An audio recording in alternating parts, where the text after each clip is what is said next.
Hello বন্ধুরা, কেমন আছো? আশা করছি সবাই ভালো আছে। তো দেখো আমার এই ড্রাগনটা দেখো, এই যে এত বড় হলো, হয়েও দেখো এই যে লাল হয়ে মানে হলুদ হয়ে গেছে।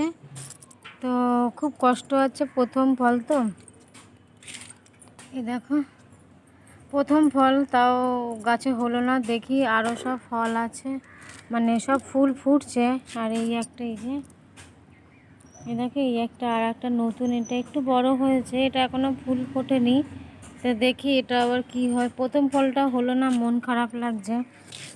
তো দেখো এই যে সব ছোট ছোট ছোট ছোট কড়ি এসছে গাছে, দেখো প্রচুর কড়ি এসছে। দেখো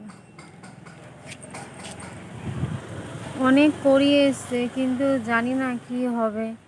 আর এই যা বৃষ্টি হচ্ছে, বৃষ্টিতে ভালো হয় না, মানে বৃষ্টি যদি লাগে ফুলে একবার, তাহলে আর হয় না। দেখো গাছের গোড়ায় গোড়ায় মানে একদম হয়েছে।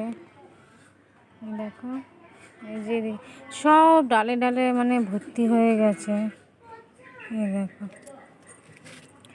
সব ডালে ডালে ভর্তি হয়ে গেছে, কিন্তু সমস্যা হচ্ছে যে বৃষ্টির জন্য মনটা খারাপ লাগছে, যে বৃষ্টি হলেই আর হবে না। তো বৃষ্টির জন্যই আমার ওই ফুলটা দাঁড়ায়নি, মনটা এতটাই খারাপ লাগছে, তা আর কি বলবো।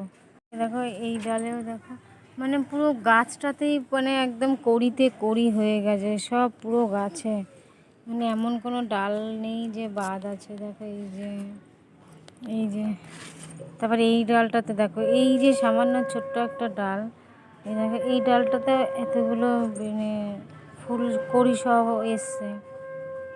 তো সত্যি মনটা খুবই খারাপ লাগছে আমার। প্রথম ফলটা হলো না তো, আর এত বৃষ্টি এই কদিন হয়েছে যে কিনা ফলটা মানে আমার হলোই না, মানে ফুলটা পচেই গেল এত বৃষ্টিতে। তা বন্ধুরা একটু কি করব, যার যার যার বাড়িতে ড্রাগন গাছ আছে সে কি করে একটু যত্ন করো, প্লিজ আমাকে একটু কমেন্ট করে বলবে।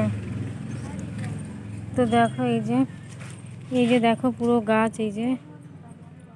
এই যে পুরো গাছটা হচ্ছে, এই যে তোমাদের আর একবার দেখিয়ে দিলাম। দেখো এই যে সব ডালে ডালে ডালে ডালে মানে কড়িয়ে একদম মানে ভর্তি হয়ে গেছে। তার মধ্যে শুধু ওই যে দেখো দেখা যাচ্ছে, তার মধ্যে শুধু এই ফুলটাই প্রথম ফল ছিল আমার। এই যে দেখো এই যে ওই গাছের প্রথম ফুলটাই এইভাবে নষ্ট হয়ে হলুদ হয়ে গেছে। তো দেখো এই যে বর্ষাতে দেখো মাটিটা কি পরিমাণে ভিজের কারণে প্রথম ফুলটাই হলো না, মানে বৃষ্টির জল লাগলেই ফুলগুলো নষ্ট হয়ে যেত। আমাকে যদি তোমরা একটু প্লিজ কমেন্ট করে জানাও যে এটা কিভাবে ফুলটাকে মানে ঠিক করে রাখতে হয়, তাহলে একটু সুবিধা হয় বন্ধুরা। তো দেখো এই একটা, এই যে এটা এখন দেখি কবে ফোটে, কি হয় জানি না, বুঝতেও পারছি না। এই যে দেখো ভর্তি হয়ে গেছে। তো চলো বন্ধুরা, তোমরা একটু কমেন্ট করে জানিও যে কি করে মানে আমি ফুলগুলো রাখতে পারবো বর্ষার মধ্যেও, আমাকে অবশ্যই জানিও তোমরা। আর এই যে ওই চারা গাছ, মানে ওই বড় গাছ থেকে এই যে চারা গাছটা তৈরি করেছিলাম, এটাতে এখনও কড়ি আসেনি। এখানে একটা আছে আমার, ওইদিকে আর একটাও বসানো আছে। এই যে নতুন, এটা ছোট্ট বাচ্চা গাছ, এটা একদমই ছোট গাছ।